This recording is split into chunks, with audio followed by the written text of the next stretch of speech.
This is Digital Marketing Depot, broadcasting live. I'm Karen Burka, your webinar producer. Thank you for joining us today for Using Voice Search to Transform Your Local Search Strategy. We are very pleased to welcome Andrew Shotland, CEO of LocalSEOGuide.com, and Colin Holmes, founder and CEO at Chatmeter. Now, before I turn the webinar over to our speakers, I have a few things I want to tell you. If you need some help or have a question for our speakers, just use the Q&A box and we will do our best to help you. If you want to tell a friend, check out our sponsor Chatmeter or Digital Marketing Depot. There are some widgets at the bottom of your screen. Just click on them and they will take you where you want to go. Remember, you can customize your audience console to move or resize any windows that you have open. Now, we are going to hear a lot of great content today, so I wanted to let you know we are recording this broadcast and we will make it available for viewing on demand this afternoon. I'll send an email out when it's ready. So with that business taken care of, let me make some more formal introductions. Andrew Shotland has over 20 years of experience in the Internet and was a founding member of NBC's Internet Group and former general manager of NBC.com. He is editor of the Local SEO Guide blog, which includes the definitive Local SEO Ranking Factor Study, and a regular contributor to Search Engine Land. Colin Holmes started Chatmeter in August 2009, and his extensive experience in the local search industry, both online and mobile, provides a solid foundation for the direction of the company. He has held leadership roles at several startup companies, as well as notable positions in product and marketing at Akamai Technologies and AT&T Wireless. Audience, you can see more complete bios and contact information for our speakers on the left side of your console. Remember, if you have questions for our industry experts, please make good use of that Q&A box. I'll get to as many of those questions live after the formal presentation. So with that, I am going to turn the webinar over to Colin Holmes to get us started. There you go, Colin. Great, thanks, Karen. Appreciate the introduction as well. So let's dive into the presentation. We're going to touch on these 4 key main items. I will be talking about the adoption and growth of voice search. So why is this important? Why are you guys logging in today? Why should you care? And then we're going to dive into some common myths about voice search and do a little bit of myth busting if you're a fan of that show. I will then be handing off the last 2 bullet points for Andrew to cover how businesses can prepare for voice search. So really just putting together your strategy and ultimately how do you test your strategy. VEO is obviously kind of a new category, so giving you some guidance on how you can test your results for this new platform, new challenge. All right, so let's take a look at voice search adoption. I'm sure many of you guys are aware voice search is everywhere, right? It's pretty much on every phone. If you have a smartphone today, whether it's an iPhone or Android, you have access to voice search. In addition, it's obviously in your car now. Many cars that are being released these days have voice search capabilities, voice control as well. So there's a little bit of, differences between voice search and voice control, and we'll talk a little bit about that as we go through the presentation. And of course, I'm sure many of you are aware, as marketers, there's been massive adoption of voice speakers, what these are being called in many cases, which would be like a Google Home device or Amazon Alexa. And so we'll talk a little bit about kind of the adoption from a statistical basis on the next slide. So essentially today, 1 in 5 online adults are making a mobile voice search. So about 20% of the users, mobile users, are using voice search. Very important to understand. That number is going to grow to 50% of all searches by 2020. So that's a massive forecast. It's probably a little aggressive in my opinion, but even if it ends up being 35 or 40% of all searches, that's a massive growth, which means you need to focus on this area. If we look specifically at local, 46% of voice search users are using voice search to find local businesses on a daily basis. So essentially, half of those users that are using voice search and familiar with it are using it to find local business information on a daily basis. So that's very important, very powerful, and again, a reason why you should be focusing on voice search for local. And you can see 1 in 6 today of Americans, 1 in 6 actually own a smart speaker. And they're using it on a very frequent basis. I think we have another slide coming up on how frequent those users are using those smart speakers. So the point being, massive adoption here that has come up very quickly. So, you know, I was even speaking with Google the other day. Some of the product managers are all blown away of how quickly the adoption is coming. And so don't feel like you're alone in this category of trying to figure this out. Even companies like Google and others are also trying to figure it out. They've been caught blindsided on how quickly the adoption really has taken off. And the important thing to understand as we get into kind of the myth section, there's a myth here that voice assistants are only beneficial for retail, meaning maybe I'm just shopping for products information, using Amazon to buy stuff. That's not necessarily how people are using voice search today. So these voice assistants and voice search are used across all categories. So it's not just, you know, find me a restaurant. You can see health is about 70% adoption. Sports information, obviously, sports trivia is probably being used quite a bit. Or, you know, what was the score of the Jets game yesterday? If you're a Jets fan out there, I'm sure you're pretty excited today. I think domination yesterday. So there's probably a lot of Jets updates going on, but you get the idea. It's really across all of these categories, from automotive to travel information, entertainment, even banking information. So it really is across the board in terms of industries. The next myth, voice assistants are only for action items, meaning things like productivity, or, you know, if I'm on my phone, you know, open a text to my mom or someone, or whatever, you get the idea. You know, there's kind of voice control, which I think in their case they're using productivity. So really interesting to see the differences. This was a study released by Google itself on Android devices versus Google Home devices.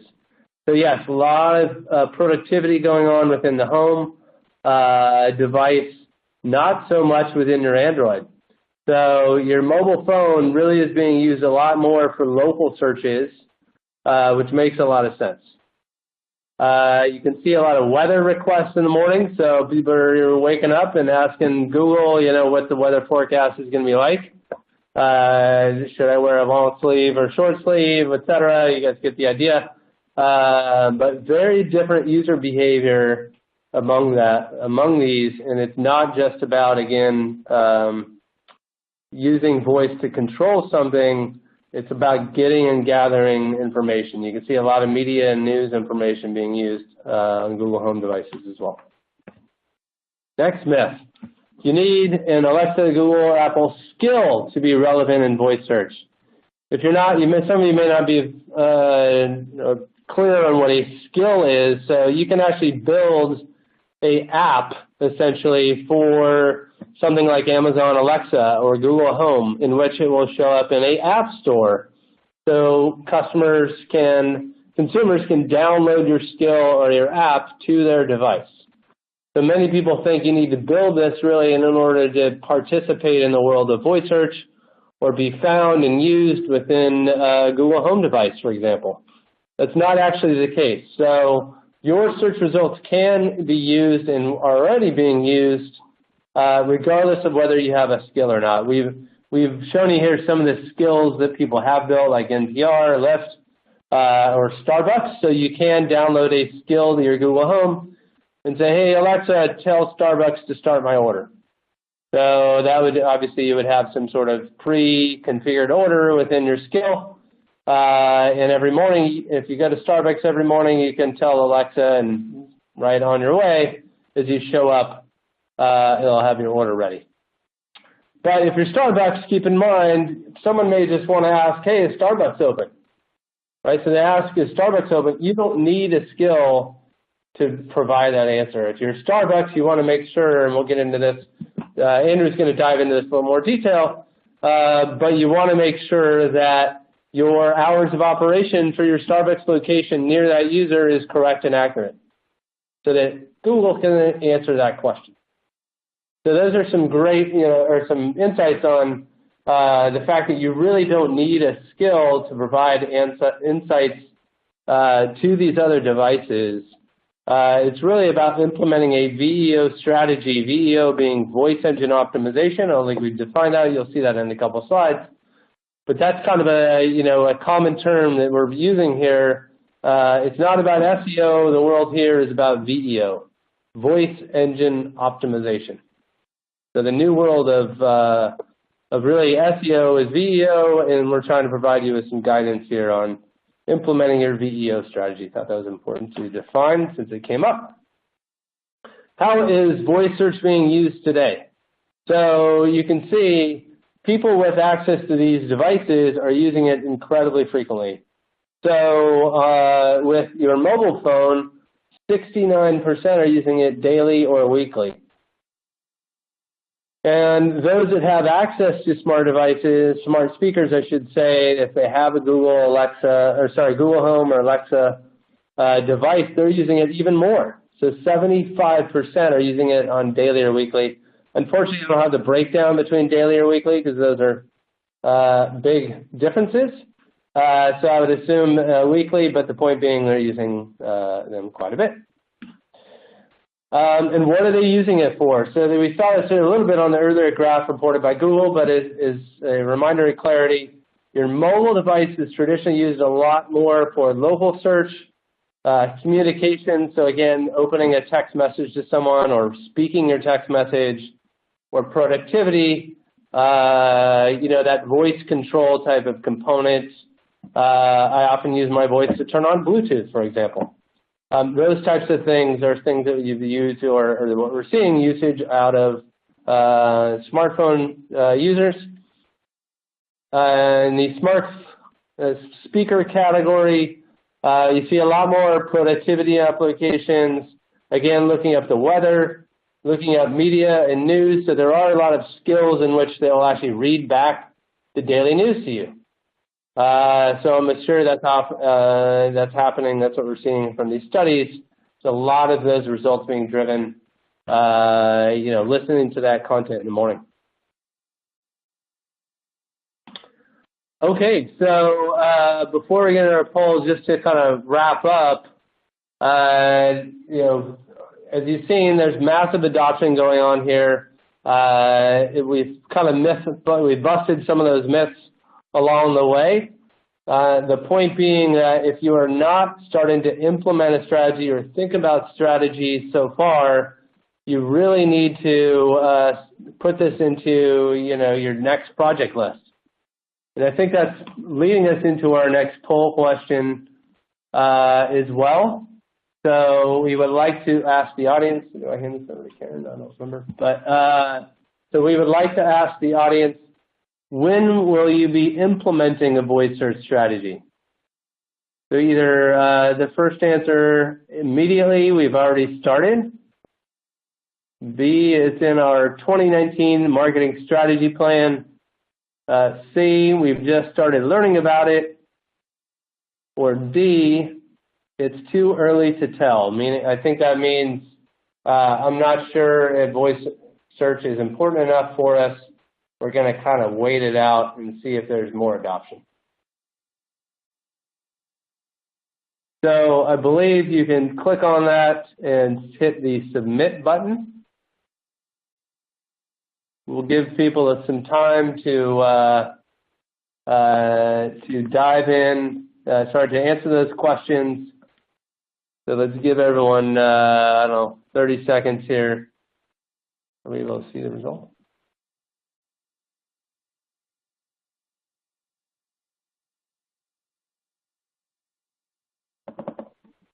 Karen, are we starting to see some poll results come in?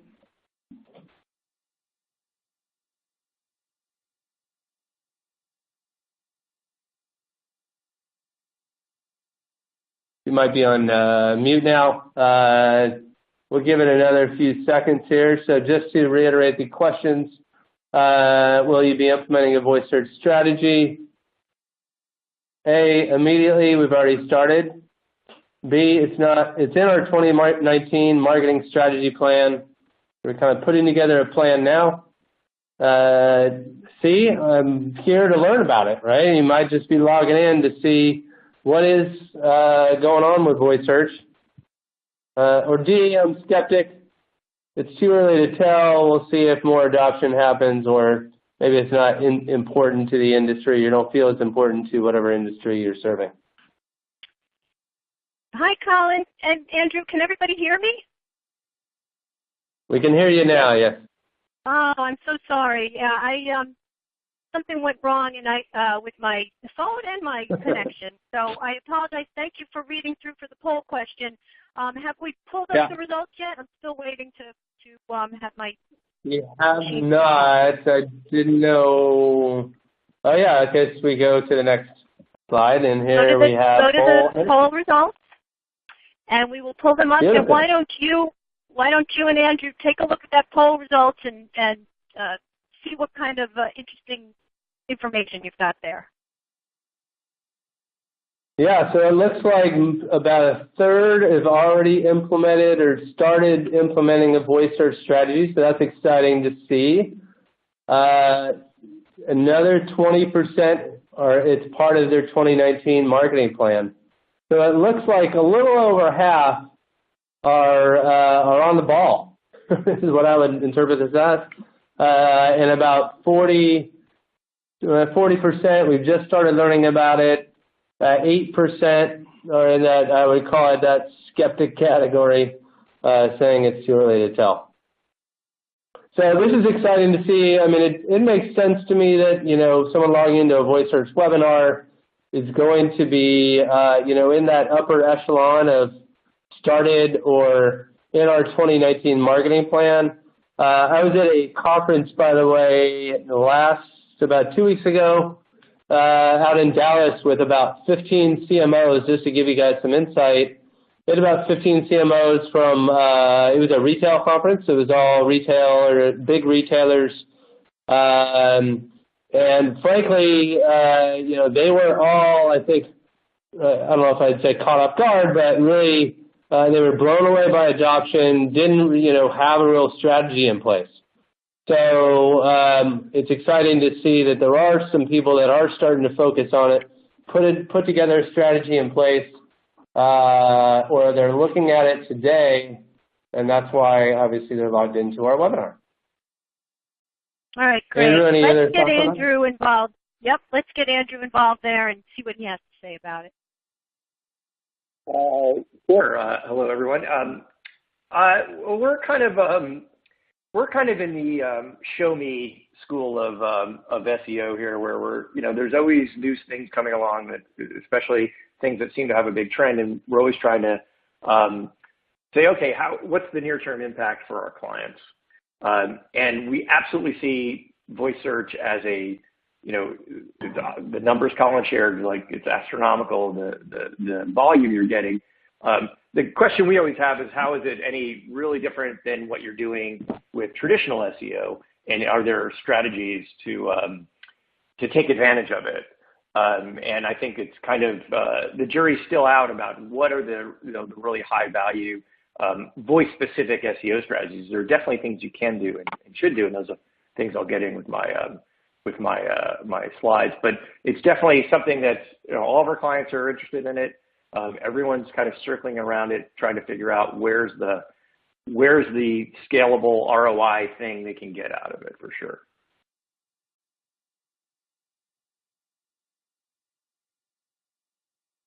Great. Let's move on to your presentation. Yeah, well, I went silent, so I jumped in. So I think that's a great transition, Andrew, for you to take on and kind of give people the insight on what they should be thinking around voice search and kind of the overlaps between VEO and SEO. So take it away. Thanks, Colin. So to be clear, what I'm focusing on in these slides is really primarily around the SEO opportunity as it translates to voice, there are plenty of places to play in voice with, specifically with apps, that I'm not really going to touch on too much. But if you're really serious about taking advantage of voice search, definitely having some kind of app strategy is probably not bad, but we're not really going to go into that too deeply here. So if we think about the types of the big buckets of things that businesses can do to take advantage of voice, it starts to look pretty much like the things you can do to take advantage of desktop or mobile search, right? Particularly local businesses, you're going to want to have accurate and optimized business listings for all your listings, all your locations, and you're going to want to have a content strategy. And the content strategy is mostly around answering questions, which is basically what a lot of people are doing with voice search, basically asking questions. And in fact, the way you think about it, most searches are basically questions, whether it's voice or just typing them in. And then you're going to want to have a testing or troubleshooting strategy. And in fact, most of the effort that my team spends dealing with voice search these days is around troubleshooting voice search problems, not necessarily having a proactive voice search strategy. And I'll get into that later. So the things you can do to keep your listings accurate, like it's no big secret. It's exactly the same as anything you would do for normal SEO or normal local SEO. You're going to want to have a business name that's consistent and understandable. You're going to have an address, phone number, website, business hours, all the typical business location data and that is available on the internet. And you're going to want to make sure it's consistent throughout the internet ecosystem and the voice search ecosystem. And there's plenty of other things that aren't listed here that you'll want to have, like an accurate category, reviews, etc. So it basically starts to look a lot like your general local listings optimization. This is some data taken from David Mims' local search ranking factor study. He's done it for the last, 5 or 6 or 7 years, where he got a bunch of, and now Darren Shaw of Whitespark has taken over. He's gotten a bunch of SEO practitioners to kind of weigh in on what they think are the big signals for local rankings in Google's local search results.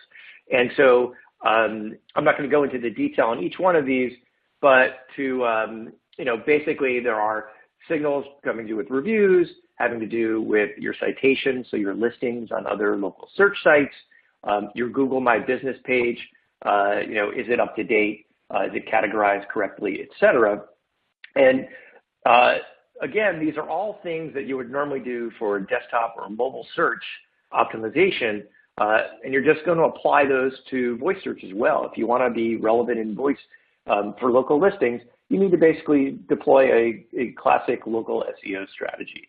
So that means having a well-optimized location page on your website, having a well-optimized Google My Business page for your location, making sure that your citations across the web on Yelp, yellowpages.com, all of the relevant local search sites are all up to date and consistent, and then making sure you're doing the ongoing things to make your site relevant, in particular for Google. And that would include getting reviews, and it's not listed here, but links, getting links as well. Over time, we see in the local ranking factor study that we've done, we see reviews and links as two of the biggest corollaries with ranking well for not only desktop search, but also voice search. Probably one of the critical things is understanding where the different devices get their local data from. So this slide shows what I'll call the top level contributors to these different systems. So when you do a local search on Alexa, you typically get Yelp results. When you do a local search on Google Home, you typically get Google Maps results or Google My Business results. On Bing, on Cortana, you get Bing local results. And on Apple, on your iPhone or Siri, you get Apple Maps results. So at the least, you should make sure that your location data is up to date and claimed on these systems. But you're also, if you're having problems, you're also going to want to know, well, who supplies the data to these systems? So as an example, with Apple Maps, they get data from Yelp, They get data from Newstar Localese. They get data from TomTom and a variety of other players. And so if you're having a problem with Apple Maps, you're going to want to basically first try to fix it with Apple Maps, but then you're probably going to want to go into the underlying data providers. So understanding who the data providers are for each of these systems can be helpful for troubleshooting voice problems.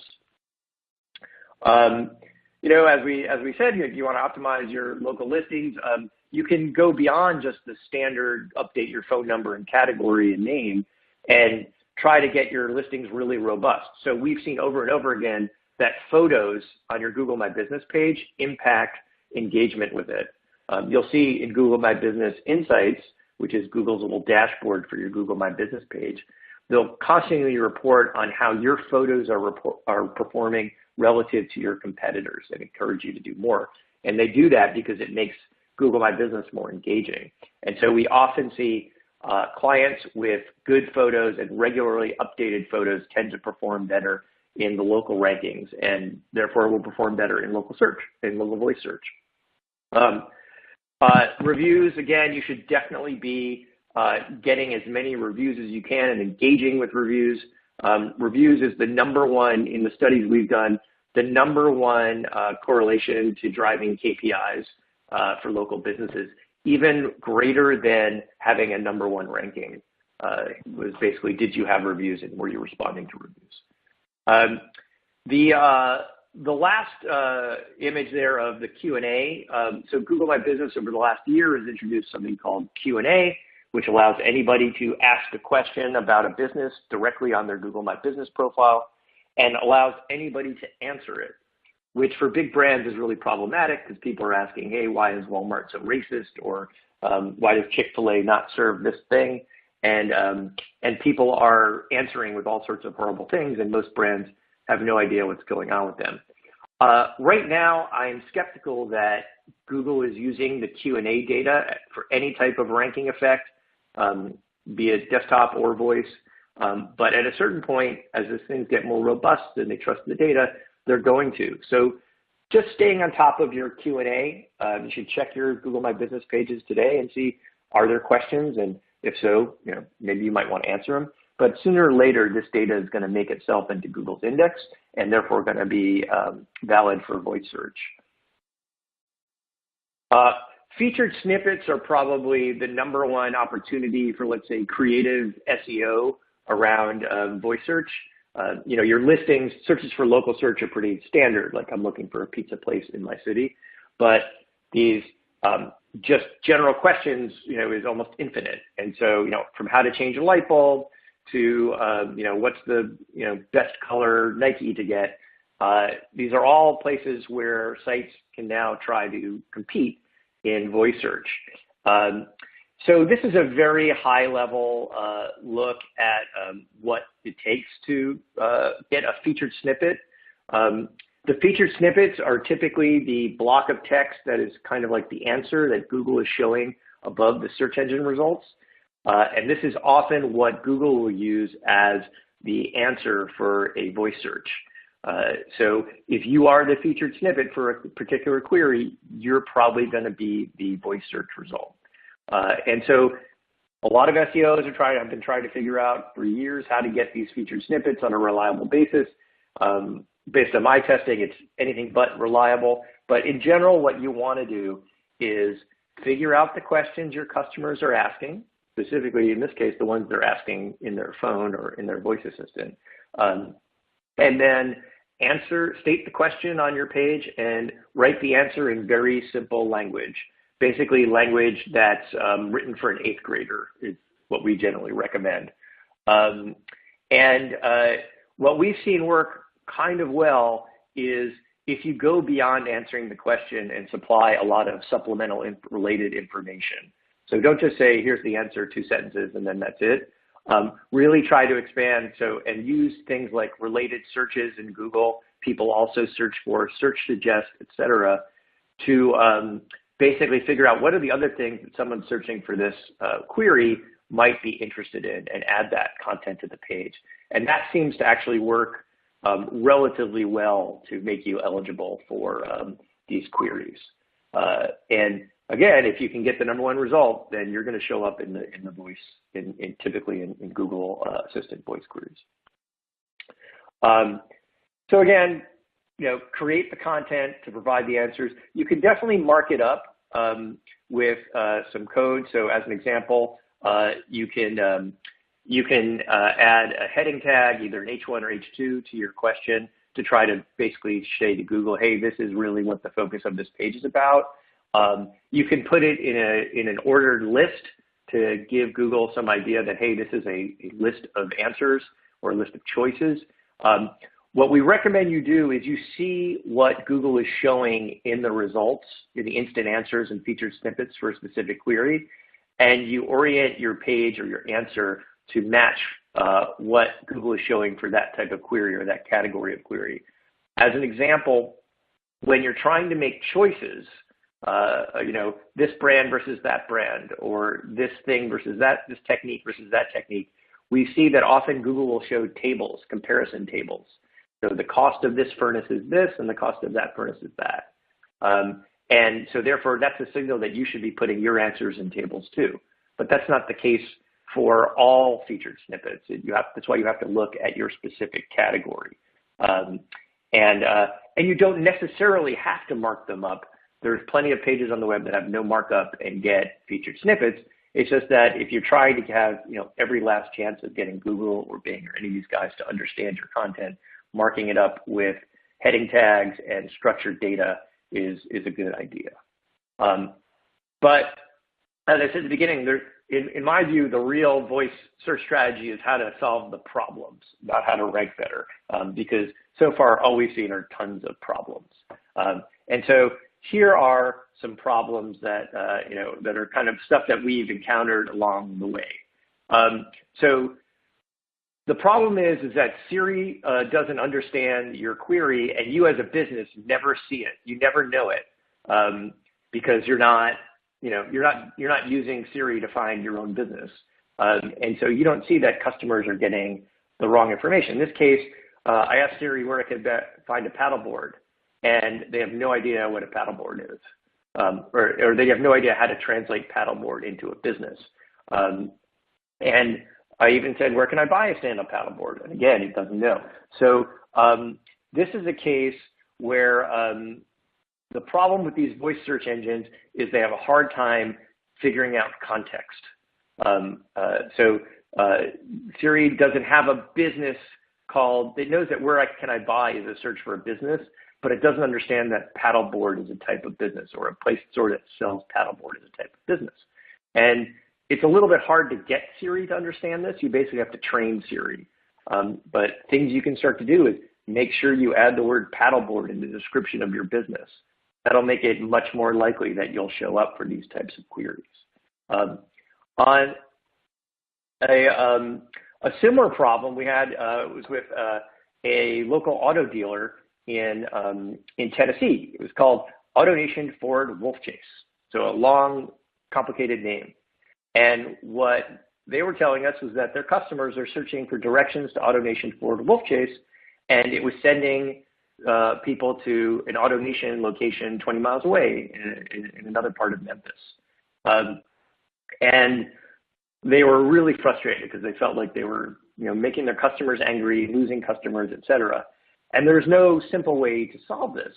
It's really like, how do you get these voice systems to be smarter? And so the only things we could do was, first we tried to make sure that their name, address, and phone number was consistent in all of the data sources that Apple Maps used. And then we sort of waited and see, and the problem still prevailed. So just fixing the data wasn't good enough to get Siri to be smarter.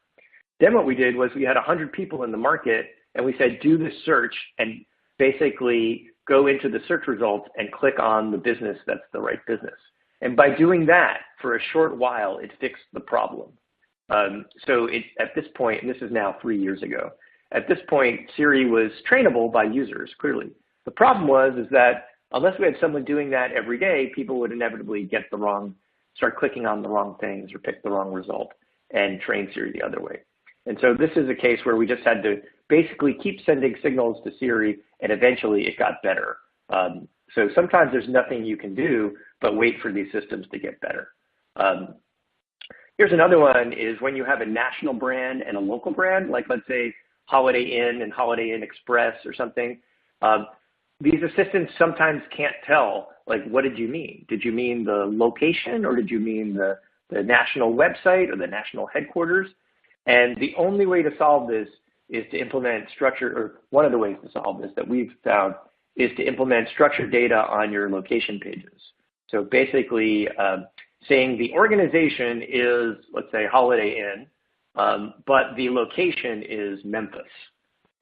And by doing that, by creating these very clear delineations of structured data, both Siri and Google, I guess we haven't really tried this with Cortana, both pretty quickly figured it out and got the right answers. So,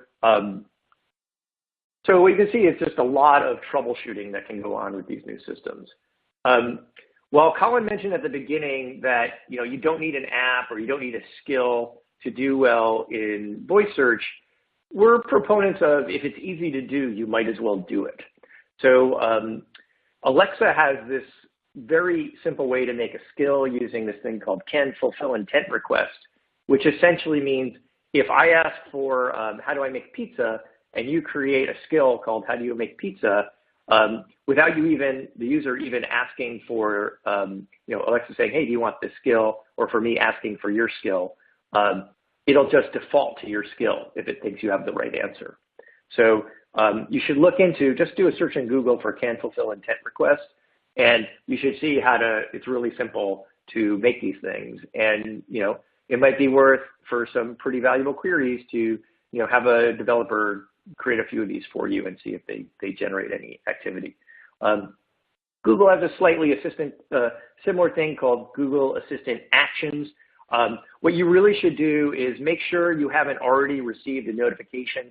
It probably would have come out in May from Google asking you to claim your actions in the Google Assistant directory.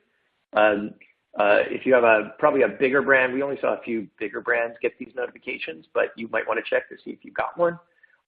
If you go on the web and search assistant.google.com/explore, that's assistant.google.com/explore, you can browse the Assistant Actions directory and see what's in there. And if you see your competition in there, you may want to consider creating some Google Assistant Actions.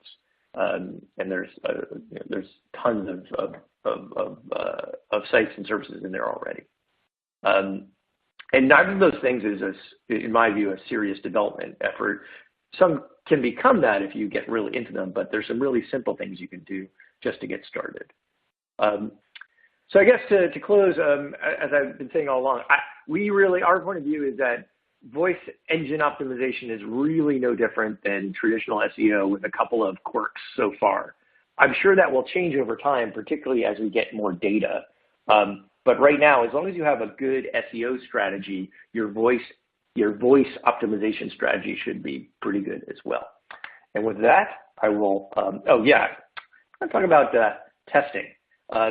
So testing is, again, troubleshooting is really critical to all SEO, but definitely you want to make sure, you want to get each one of these speakers or access to each one of these assistants. So as an example, you can get the Google Assistant and Alexa on an iPhone and Cortana, and you should be testing them out for your top queries and seeing what shows up. Do you show up? Do your competitors show up? Are your listings showing up? Are your websites showing up? And then if you're not showing up, you're going to have to go back to the desktop version of the search results for each of these systems and see, well, where do you stand? And then you're going to have to figure out, if you want to show up for these, what's your SEO strategy to get you up in those results. But I think the first thing is just to run some tests and say, what's showing up for your top queries, and can you even play there? Anyhow, I believe that is the end of my slides. I will now turn it over to Colin and Ken. Okay, thank you so much, Andrew, and thank you to Colin, too, for filling in so gracefully. I had a little bit of a technical issue during our poll question, but Colin and Andrew answered the poll analyze the poll results beautifully. So thanks to you both. And audience, yes, we do have some time for your questions. We have quite a few coming in, so if you have a question for Colin and or Andrew, go ahead and submit them. We've got a little bit of time. I also want to remind everybody that we are recording the webinar right now, and we will make it available on demand for you. So if you do want to go back over some of Colin and Andrew's comments or take another look at the slides, you can do that as well at your leisure. Okay, so let's go ahead and get right to the questions. What I'm going to do, everybody, is put the question up on the slide, and then we're going to let Colin and Andrew answer them one at a time. So here's our first question.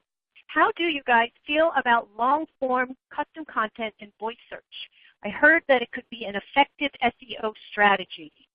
So Andrew, why don't you take a crack at that first, and then we'll let Colin chime in with his answers as well. Sure. As I said before, we tend to see long-form content do better in certain types of featured snippets, which then translates to voice search results. That said, we've also seen plenty of really thin, like 2-sentence pages, show up well too. So, your mileage may vary. Again, I think the critical thing is to assess what is showing up for your target search queries right now, and figure out what you can do that's a better result than what's showing up. So that might be long, might be, just add an extra 3 sentences and you're good. Colin, anything to add? No, I mean, specifically, I think you touched on most of this. I'm not aware of any differences in terms of if you have snippets that relate to short-form content versus long-form content. So not sure. I haven't seen any studies, so I couldn't really contribute much to that. All right, good. Let's go on to the next question then. Colin, we'll let you answer this one first. As an agency, how can we audit our clients' current strategies and help them get ready for voice search? Yeah, so I think, for any agency, it's just trying to figure out where your client is at. I'm not agency, but where the client is at in terms of their current strategy. I would recommend for your agency just obviously put together a list of questions, brainstorm some questions of what do you think are going to be important to them. Make sure you do your homework on the industry and it's relevant. I think a large portion of this is just thinking about, what's going to be important to that client before you talk to the client, so you prepare yourself for those conversations. I think a lot of them, like we're saying, a lot of them are going to be very early and trying to figure it out themselves. So that's what I'm hearing when we're talking to our customers and our clients. They're just kind of wrapping their head around around what they need to do in voice search, and similar to what the story that Andrew was telling. What are they doing in traditional SEO? Because a lot of those overlap anyways. So I think there's some areas around the content pieces that we're talking about and featured snippets that are a little bit different.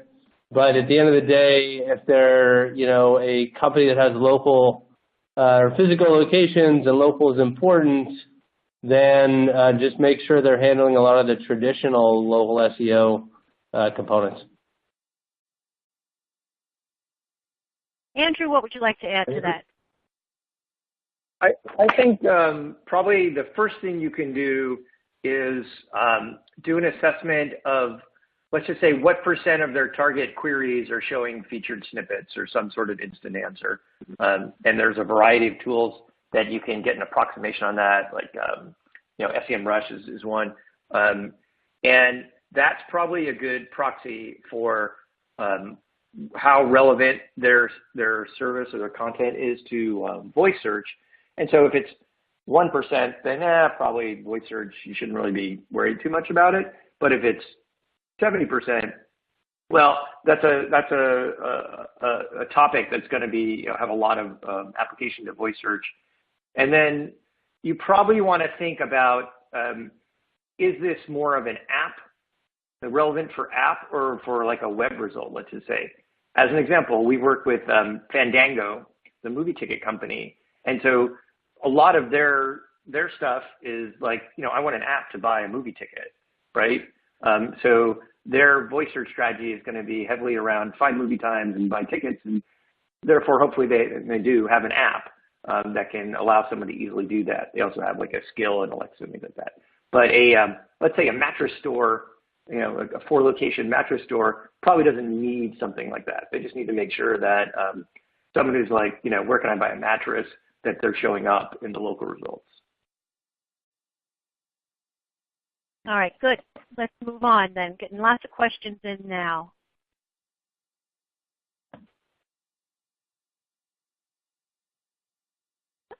Where did that one go?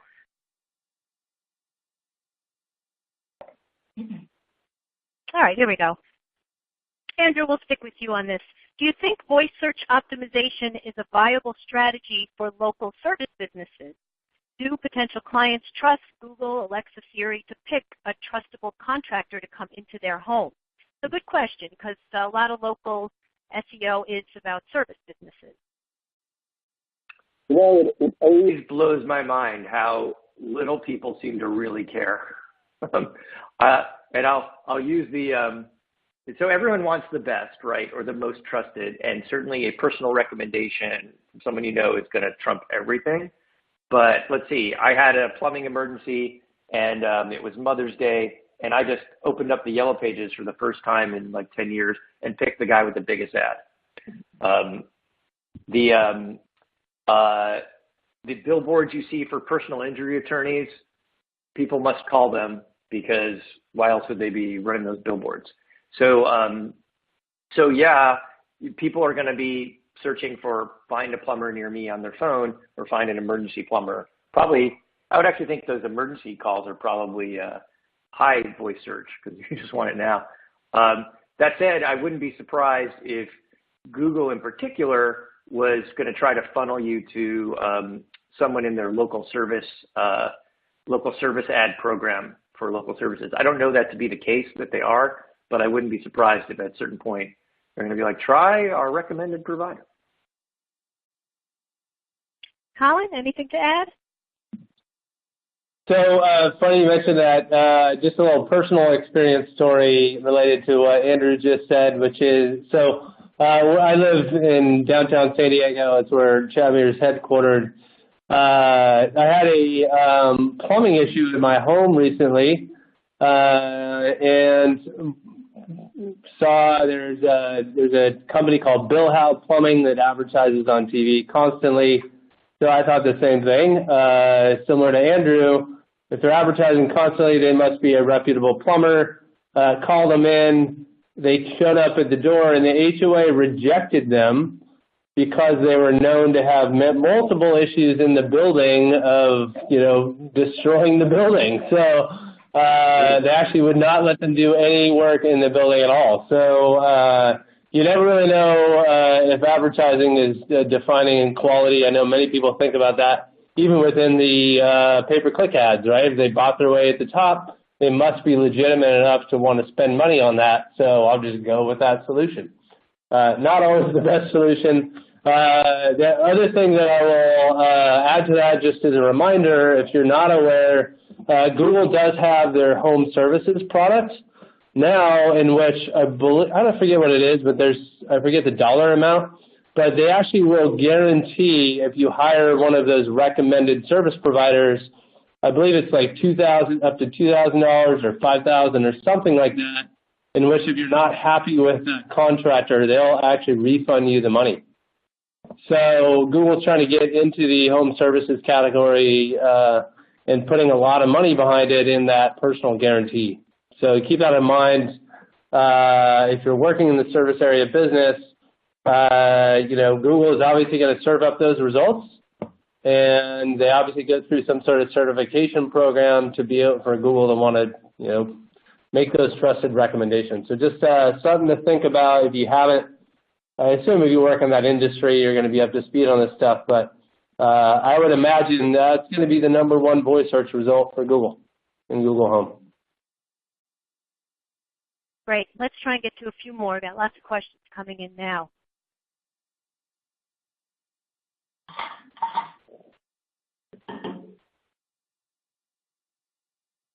All right, Colin, let's stick with you on this.